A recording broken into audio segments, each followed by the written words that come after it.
Baby Boomer fans, we are Jackie and Janine, the Pfeiffer sisters, and love to talk about the 1950s, inviting you to reminisce with us as we explore experiences of that decade. Grab your favorite malt or Green River, make sure you are wide awake, and get ready to be inspired about the 1950s. Welcome to the 1950s Fun Chat. Welcome again. We said welcome on that opening, and we certainly do welcome you and are so glad and grateful that you're joining us. This is going to be a little bit change up today, this Fun Chat that we're doing. So Jackie, maybe you want to explain it a little better. Well, I'll tell them, the viewers, after I make mention of the banner that's down below. www.whilethewindmillwatch.com is the source of all the information you may want to know about the vendors who sell our book, which is noted there, about Janine and me, where we might be signing books, the Fun Chat, which is where we are now, and what number 195 today. That's correct. So anyway, do check out the www.whilethewindmillwatch.com. This particular program on YouTube was kind of given a kickstart because of that book, While the Windmill Watched, A Slice of Rural America in the 1950s. So as Janine mentioned, this is going to be a bit different. We are having the tables turned on us. The title of this Fun Chat is Tables Turned and Sisters Interviewed. So when asked to be our Fun Chat guest, this person said, well, how about if I interview you two? Oh, well, okay. Ladies and gentlemen in our audience, I now introduce you to the moderator of our Fun Chat, Dr. Leigh Skurupey. Leigh was born in Williston, North Dakota, but grew up in Parker, Colorado. She's a graduate of Colorado State University with a dual BS in equine science and animal science, along with a minor in business administration. Leigh continued her education at the University of Florida, where she earned a PhD in animal sciences. She spent 6 years coaching the Gators collegiate horse judging team. She is passionate about youth development. Currently, she serves as the Assistant Director for NDSU Extension 4-H Youth Development Program and as the Department Chair for Agricultural and Family Education at North Dakota State University /NDSU. Dr. Skurupey has hosted numerous horse judging and horsemanship clinics across the country and is an avid outdoor sports person. So, Leigh, we welcome you to the 1950s Fun Chat. Take it away. What a pleasure. Thank you so much, Janine and Jackie, for having me today. I am so excited for the tables turn. So let me kick it off with some fun questions that really surround the whole 4-H thriving model and preparing those youth to be beyond ready for life, for work, for college. And I'm so excited to hear your story. So let's start with 4-H beginnings and experience. What inspired you to join 4-H? And maybe what was your first 4-H projects? Jackie, go ahead. And so I go first? Okay. Well, our father was a 4-H leader. So it was sort of a given that we would join 4-H when we were old enough. And old enough at that time was when we were 10 years old. And also at that time, a girl had to join a girls' club before they could join a boys' club. And of course, my father was one of the leaders of the boys' club. And so my first projects were clothing and foods and beef showmanship. How about you, Janine? Okay. I wanted to join 4-H many years before I could actually do it, before I was old enough. I've always had a love of animals and of livestock. And so for me, being able to show a steer at our Burleigh County Achievement Show in September, that was the cat's meow. And Dad could see that, the hunger that I had for doing that. So when I was 9 years old, he actually had a steer, a Brockle-faced steer, who I named Brocky, very appropriately, who became my best friend. And we taught him, we broke him to lead, and I just love that calf. And he ended up being fed the same ration that Jackie's steer was being fed. And so it was my introduction pre-introduction into the 4-H program. But after that, when I was 10 years old, I joined both clubs, the girls club, which was the Minokan Busy Workers, and the boys club, which was Minokan Progressive. And one thing that I remember about the girls club, there were 3 or 4 of us maybe who joined in that year in 1960. And we met in the homes of members. After the meeting, there was an initiation of new members. Well, the room got dark and it was just candlelight. And there was this secret service that was going on for these new members. And that really stands out in my mind as one of the first introductions to my enrollment in the girls club. That first year, and of course, at that time, if you were enrolled in a girls club or a home economics club, there was a major project. And those change from year to year, from food nutrition to clothing to home improvement, and then back to food and nutrition, depending on which year it was. So the year that I joined happened to be when it was food and nutrition. And additionally, I took clothing. And then, of course, beef feeding was the other project that I took in the boys club. Before you go on, maybe explain to people what brockle is. Brockle calf. Well, he was our herd was mainly shorthorn cattle, and so he was sired by a shorthorn bull and out of a white-faced cow. And so it turned out that when he was born, he had these red spots on his white face, and he had a red body. So that was called brockle if you had spots on the face. Very good description. I love that. So first of all, because it's animal science and you both had steers or cattle, so that obviously claims my heart. But I think what's neat about both of your stories on joining 4-H and your first projects is it was the traditional cows and cooking. That's what we traditionally always called 4-H. But it's so evolved now, and we're so excited. If you dream it, we have it. So it's so fun to hear. Thank you for sharing your story on that. Now, kind of take those same concepts, and do you remember your first fair or competition and what it was like?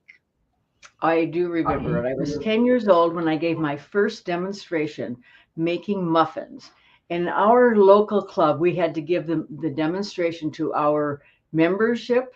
We had to give it at the local achievement day, and then if you chose to go on to the county or achievement day.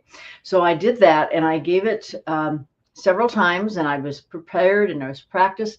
But I do remember feeling really nervous. But as I got going, it worked out all right because I knew my subject. Yes, that was my first one. I didn't know that your first demonstration was making muffins, because my first demonstration was making muffins. We had it down in our family by then. Yeah, Dad had it. He said, I never want to eat another muffin after we had prepared so many of them. And I was 10 years old. That was my first competition. It was held at the Capitol Electric building on Airport Road at the time. And I do remember feeling very nervous. And of course, you have to realize that I was a very shy little girl. My preferred location would be to have been standing or encircled when Mom's circle skirts, so that I didn't have to see or talk with anybody. And so I really, truly give my 4-H experiences, especially in demonstrating, the credit as to helping me gain confidence in speaking in front of a group of people. It also helped gain the opportunity to learn how to present a product or a demonstration or a topic of what to do. So making muffins was great. I was 10 years old at the time, and I could not go on any further because of my age. But so I was selected as the alternate to go to the district contest. And then, but 4-H demonstrations were just part of who we were in that 4-H program. I love that. Thank you so much for sharing. I love muffins, so very awesome. Now, Janine, you actually kind of tapped into what I want to move into next, and that is all about what we do best. We prepare youth to thrive, and that means building critical life skills, whether it's soft or technical skills, to not only be in today, but to prepare for life in the future. And you mentioned confidence and public speaking. Can either of you kind of expand on what skills you learned from 4-H that you still use today? I certainly can. Mhm. And it's thanks to my mother, I still hear this word. She says, think, Jackie, think. And so those things those two skills that come to mind are thinking, which then results in problem solving. Mhm. I love Yes, that. yes. For me, what actually happened in 4-H was that the confidence that I had built upon each project or each activity I did. Now, I must say that there always was a time in my life, and still is, where I can think that I have not done the best job that I could have done. And of course, when you take it, your project or your exhibit from that project for competition, you're always on pins and needles as far as how it will turn out. And it even transferred into when I was in food competition at the Iowa State Fair. It was still that, have I done enough to prepare to make it the best better, really, which is the 4-H motto. Right. So it's starting as I'm going to say a 9-year-old, because I did with Brocky, is learning to grow upon each step or each seed that's been planted in me as a young person, and to develop that and move on into life, in adult life. I love that, Janine and Jackie. So my favorite quote, because we always think about failure in youth and challenges, is mistakes are the portals to discovery by James Joyce. And so taking what you just talked about, can you share a time where in your 4-H career something didn't go as planned? Maybe you were building a project, something broke or fell, your muffins burned. And what did you learn from it that maybe you also use today? The first thing I mentioned was something called a happy day cake. Do you remember that, Janine? Yes. Okay. It was called a happy day cake, and I don't know why, but my dad, when he saw the results, said, I think we should call it a sad day cake. And the reason is I had forgotten the leavening. So then that has now carried over to my life, in that whenever I make a recipe, before I do, maybe I combine the ingredients and then I look at the recipe before I put it in the pan or put it in the oven. Did I actually add all those ingredients? Mm-hmm. So yes, that's a lesson that carried over. One thing for me, because there were so many projects were so much interest to me. I could envision myself being involved in this project and this project, clothing and food nutrition and home improvement. And at that time, there wasn't such thing as creative arts. It was called handicraft.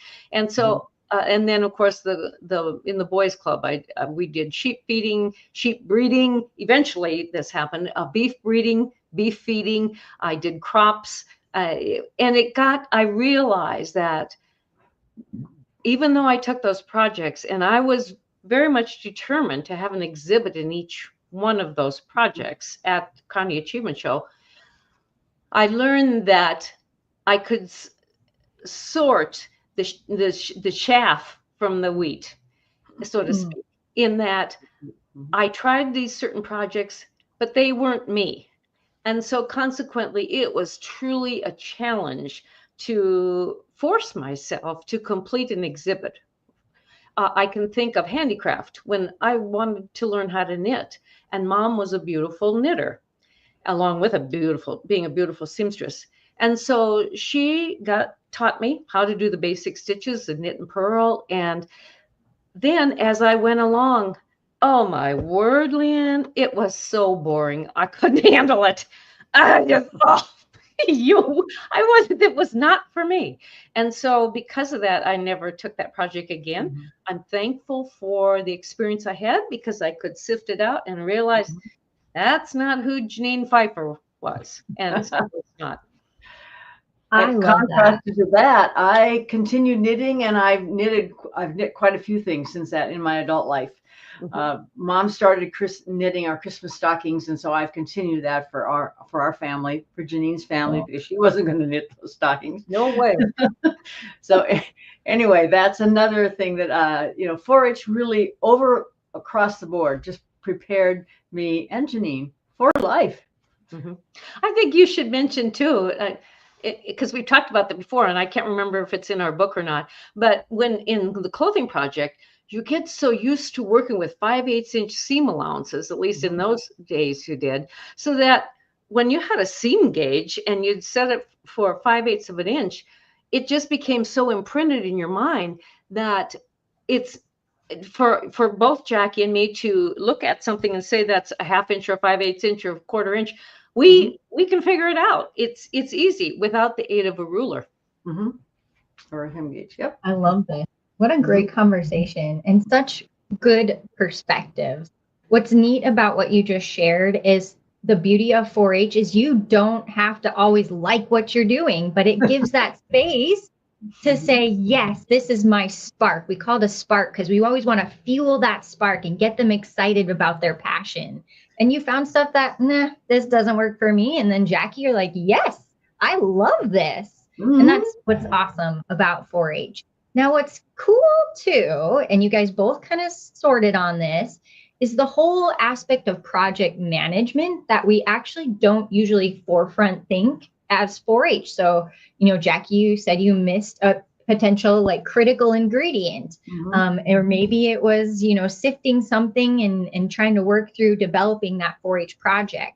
Has there ever been a time where maybe 4-H, whether it's the project management, Jackie, you talked about problem solving and thinking, that has really been a core skill that you use today and really kind of maybe didn't know it at the time as a 4-H'er, but you're like, this is because of 4-H. Well, I think any project any problem or any situation that I come up against, that's it. I mean, I have had experience in 4-H doing this. So I don't think, 4-H helped me with this, but now that you had me stop and think, yes, 4-H did help me with communication skills and management for sure.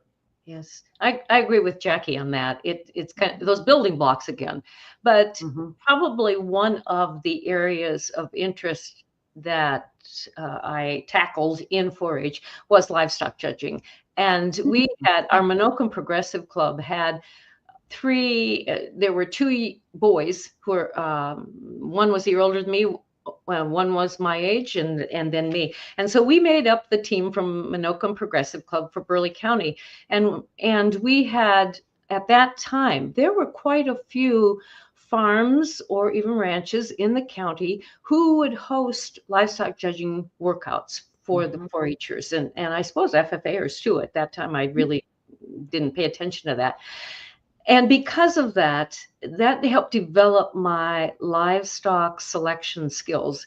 And as I went on at NDSU, even though my major was home economics education, I had minors in food and nutrition and animal science because of that induction really into the livestock judging world.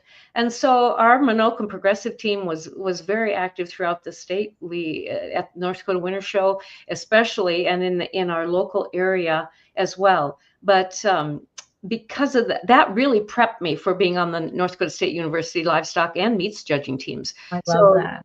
And cool. That's how I met my husband from Iowa. I can't give it enough credit. I love it. 4-H credited you. Are you credited 4-H with finding Fred, huh? Got it. Yes. Well, that's years. Congratulations. That is exciting. Now, you actually helped me segue into careers and life pathways because you kind of talked about 4-H and some of your 4-H projects. But would you say that because of 4-H and those projects, whether it was baking or your livestock, would you think that or say that 4-H influenced your career choices or how you pursued your next life choices? For me, it actually did, because I majored in home economics education at NDSU, and learning about the NDSU just extended my 4-H knowledge.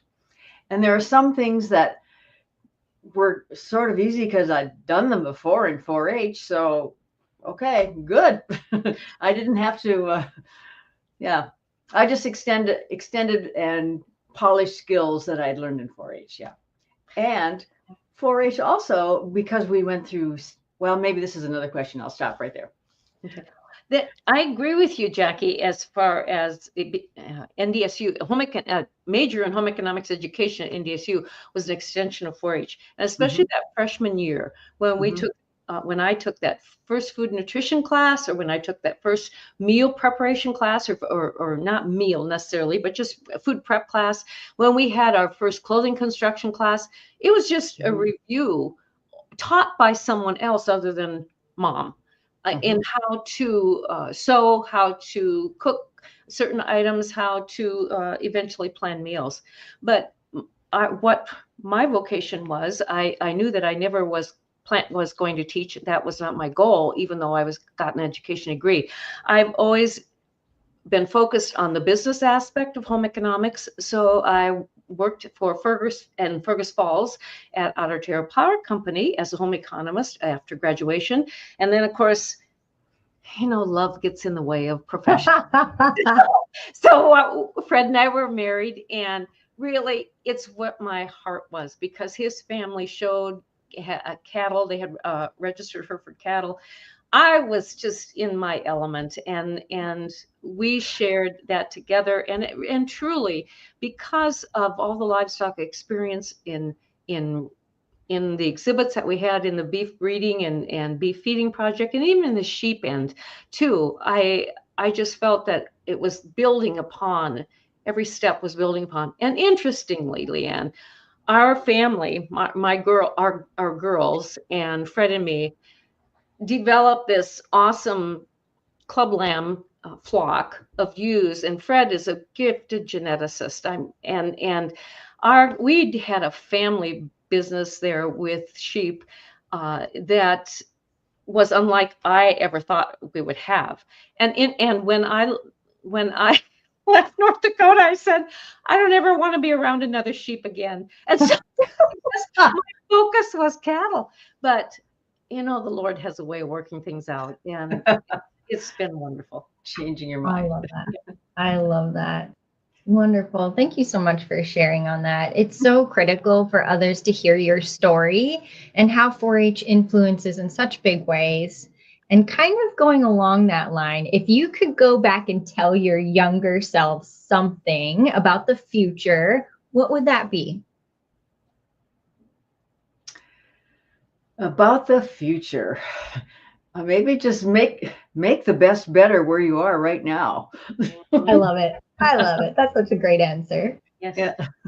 But when I was considering what I was going to do after high school, I can recall being a junior at Bismarck High School when I thought about this, because it was a given that we were going to go to college, and it was more than likely going to be at NDSU.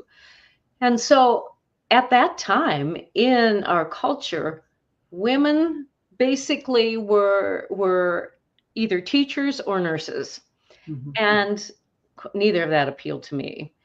But so I really was interested, of course, in the agriculture field, and I thought ag broadcasting would be so much fun to do and have as an occupation. Well, I shared that with Dad, and he said, you might as well change your mind, Janine, because you'll never get a job in that field. And, which is true. Yes, which was true back then. And so then, because of 4-H, I was really focused in the area of home economics if I couldn't go into agriculture or animal science. So that's when it was like through NDSU, realizing what the majors were in home economics, I didn't have to be a teacher, and there was so much more that I could do with that. But if I had looked forward to the future, I would have tried to pursue that ag communication background, just because it's open to women. I mean, and interestingly too, at NDSU, when I was on the meats and livestock judging teams, there had never been women on those teams before. So it was kind of like a glass ceiling had been broken Yeah. when I Love it. became a member. Well, And I'm grateful to our coaches, my coaches, for having given me that opportunity. I've always said of Janine, she not only looks outside the box, but beyond the box. And she's Yes, still doing that. beyond ready. I love it. And you paved the way. I think that's something that I hope those that are listening or share with their grandchildren or whatnot, that you have to challenge, be open to discovery. Like that's such a key piece of learning and growth. Yes. I love it.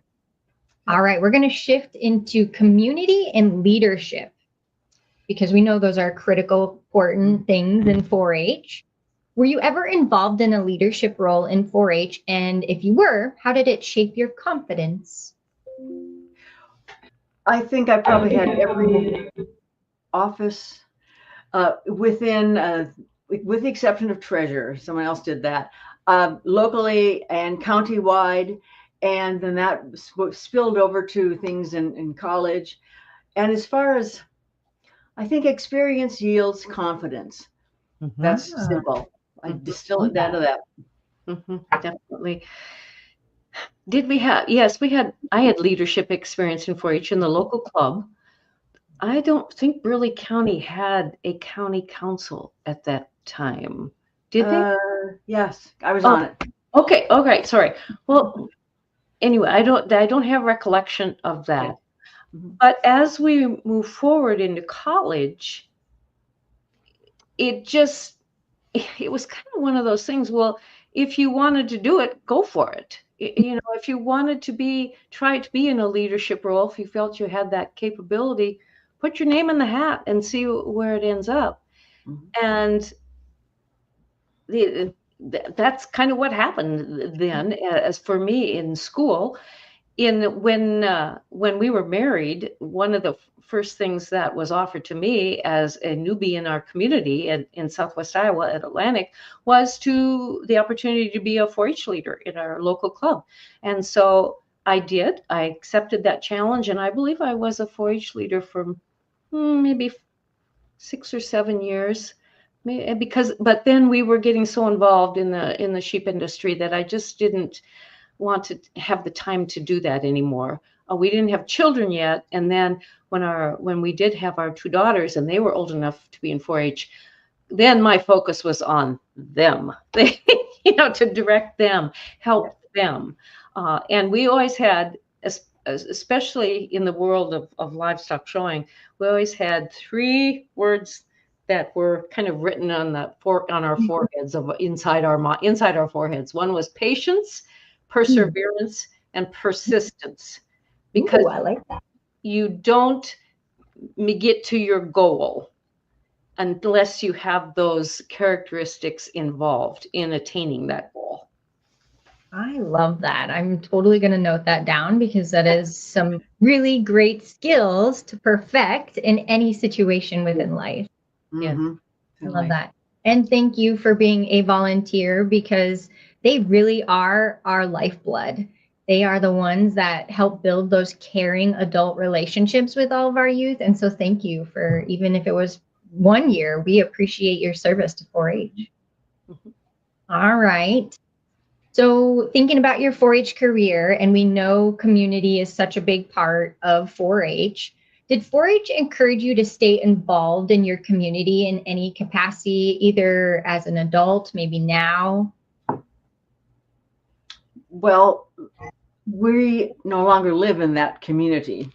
I think had we stayed, yes. But in my own community, I am involved. Yes, I do volunteer a lot. I have had the pleasure of being a kept woman in that I taught 9 years and have never taught before or since then. I did a 10-year stint at the community college with something called Change Point. But as far as then I'm volunteering, and won't bore you with too many to be mentioned. But yes, but I think besides 4-H, having the parents that we had, they were really good examples. And so whether it be in community or in church or whatever, or maybe your children volunteering for whatever they happen to be involved in, yes, we continue to volunteer. Mhm. Awesome.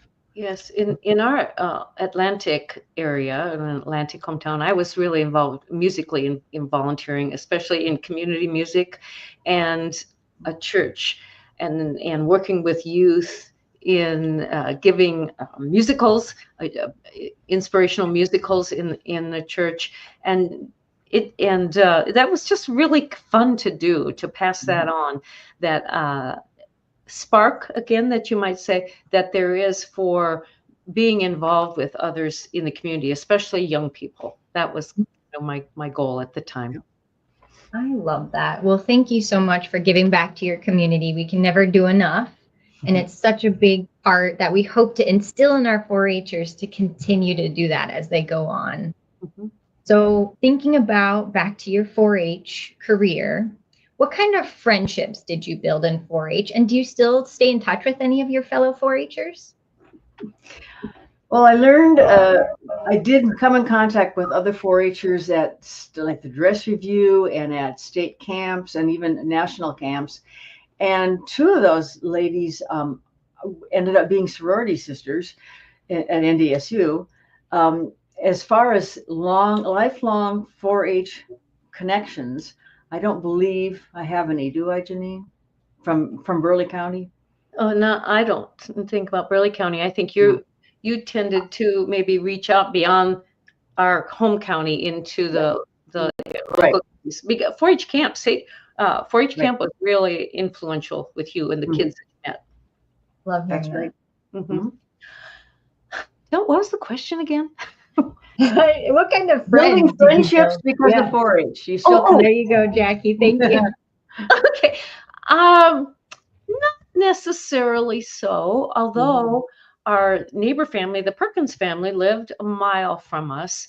And Julie was a year younger than me, but she and I were very closer in high school. And I think probably because of 4-H, but her mom was a beautiful seamstress, just like our mom was.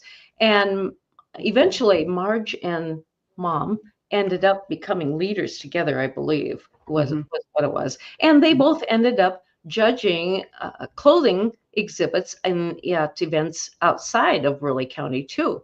And so fortunately Marge is alive.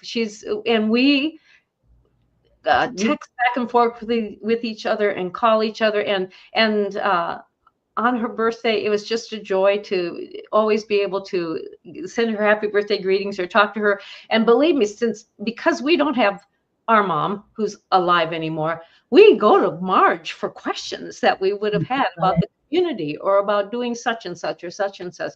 So it's wonderful to have had that tie to their family. Right. I love that. Very, very cool. Now, Jack, this is perfect segue because, Janine, you just said that you went to Marge for advice. And Jackie, you mentioned earlier that experience yields confidence. So what do you think that bringing back your 4-H memory, teaching you about mentoring or giving back to others? What do I think about mentoring or giving back to others? Mentoring is definitely a positive thing for the person with whom you are teaching and yourself. It's very rewarding to mentor, I feel. And that's kind of what teaching was. I taught my second teaching position. I taught 7th and 8th graders, and that seemed to be more rewarding than when I was teaching high school, because they were more like sponges. So that was rewarding. My mentoring skills landed on our daughters. That was where my focus really was. It didn't matter what project they were taking. In many ways we learned together, but in many ways I could really share with them the experiences that I had in 4-H and what I learned in 4-H and through mom and really through life and my business profession. But also it's such that I've been able to do some mentoring with our 2 older grandchildren. Our 2 younger grandchildren are only 2. So in the kitchen, it was always so fun when they'd come to visit us. And Claire, our granddaughter, who's now a junior in high school, soonest senior, when they stayed with us, they would stay upstairs, and Fred and I had a bedroom on the main floor. And always, every morning that they were there, I could hear her tiptoeing down the stairs, and she'd come into our bedroom. She'd rub her hand on my forearm, and she'd say, "Grandma, let's bake." So that's what we did, and it was really fun to just sit back and watch her creativity come into play as she decorated a cookie or she helped make a batter. That was the most fun for me. I think with my girls, I was more attuned to getting it right, whereas with my grandchildren, it was watching them have their eyes widened because of this new experience. Oh, I have a 6-year-old granddaughter, and that I find that I'm teaching her about sifting, about not packing the flour. Yes, you can pack the brown sugar, and why are we sifting the flour, or what, all that. I'm inserting little bits of information as to reasons why, and then we have a good time too. Yeah. Oh. Granddaughters are gifts. I love it. Grandsons, but Well, it's just a neat perspective how both of you are kind of thinking through, Janine, you said with your own daughters, but then now grandchildren, the difference in teaching and the discovery and challenging. I just love hearing that. It's so helpful because youth learn differently, and then we also teach differently as we gain experience. Exactly. So that's just really neat reflection. We know how important reflection is on making sure we're intentional with change, with investing in our young people. So I love it. All right, we're going to shift now into then versus now, because we know that there's been a lot of change in 4-H from the 1950s to today. Is there anything that Janine, you said your own daughters were in 4-H.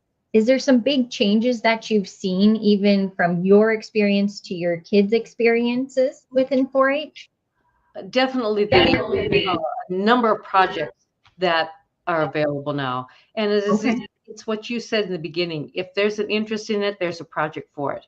And that's what I so appreciate with that. The other thing is that I know Fred and I were so much, especially in the livestock end of projects for our girls, we were so much more involved with them. It's as if the 4-H experience truly was a family experience in our family, because there was no way that they would be able to get everything done or and learn perhaps without making a lot of errors, which can tabulate into a lot of expense without the guidance of someone who has that experience in teaching and in helping those members discover something. So that's the role. Those are the roles that Fred and I played in our family with that, probably more so than when I was growing up. Although I must say that Mom was a tremendous teacher in whatever home economics projects we wanted to take. She had the expectation that when she taught us, that we would learn and we would do it correctly. And so, Jackie, you can tell some experiences, and we had similar experiences in the clothing project and matching plaids. Right. What would she tell us? I think I like the one about when you took your project out to her and said, "What do you think?" That one I think is a good example. Yes. So mention that. This was the summertime, and that's pretty much when we did a lot of our sewing, was because County Achievement Day was going to be in September, so we had time in the summer months to do it. And once we got to, it seems to be like age 12 or whatever, we'd had some initial sewing experience with either feed sack fabrics or cotton fabrics, or then we could sew with a more expensive fabric of wool, which truly was easier to sew with than cotton anyway. But so I was sewing with wool, and Mom had a treadle machine. It was wonderful. It was easy. It was easy to use to get that coordination with hands and feet. And it was in her bedroom. We didn't have air conditioning in our home. And there was, I remember a floor fan being on me. I was so hot. I get hot anyway, but it was hot and I was working with wool. And so I was sewing this side seam of this skirt. And I had done my best at pinning, trying to match those plaids, and I hated basting. I hated it because it just took too much time. So anyway, I didn't baste, which would have anchored those plaid threads a lot better, a lot more securely. And so I sewed it, and after I had sewn the seam, I snipped the threads and I turned it over and looked at it, and I thought, oh shoot. So Mom was outside hanging up clothes on the clothesline, and I knew what she was going to tell me, but I guess I was testing her. So I took that out there to show her, and she looked at it and she said, well, what do you think? Oh, awesome. So I turned around and went back in and took the seam and finally got it. Yeah. So that's the persistence and perseverance part to get the job done right. And that's not just getting the job done right. It's personal satisfaction. Knowing that you can do it. You do it. I'm really proud of your mom in that moment, that she didn't just tell you all the things that were wrong, and she gave you the power of choice and voice and asked you that question of curiosity. What do you think? Because that helps with the oral core thing of growth mindset for the youth to think on their own. So awesome. Props to Mom there. She was pretty good about that. Let it help. And she was very patient. Just, what do you think? So Leanne, is there one more question that we can finish off with? Yes. I would love to know from your brilliant minds, what do you wish more people knew about the lasting impact of 4-H? What do I wish? Well, that it can, I guess it can change your life for the better. Have not thought about this, but that's what that's what it did for me and Janine too. Exactly. And you don't have to be a member for 9 years like we were, but of course you will grow much more if you do. But our older grandson has been in 4-H. I'd say probably for 3 or 4 years. And they live on an acreage, but he doesn't have livestock projects. He doesn't not necessarily into the food thing. So it's interesting to watch him choose what projects he will take. But he as well is developing, because of 4-H, what are now known as educational presentations. He is becoming a great public speaker because of that opportunity. Now, could he have had that in school, in junior high, in middle school? He probably did, but he has been able to expand on that, and especially moving out of the county and into the state level in competition, and it grows year after year. And we're so glad to see that with him, and it helps him to feel that he has a purpose, he has a focus, people appreciate for him for what he does and how he represents himself, because of that educational presentation experience. I love how you just communicated that. That is so cool. Purpose. When youth can find their purpose in such a challenging world today with so much emotional and crazy stuff going on, it's awesome. 4-H is a safe place. I love it. Yes. Jackie, close our program, please. Well, Leanne, this has been it's gone very fast, and so thank you. And I appreciate how you are able to hear things and condense it and present it. So we do thank you for your time. And folks, it's so fun. It has been fun. Until next time, you tell your friends, even your relatives, about the 1950s Fun Chat. Toodaloo. Bye-bye.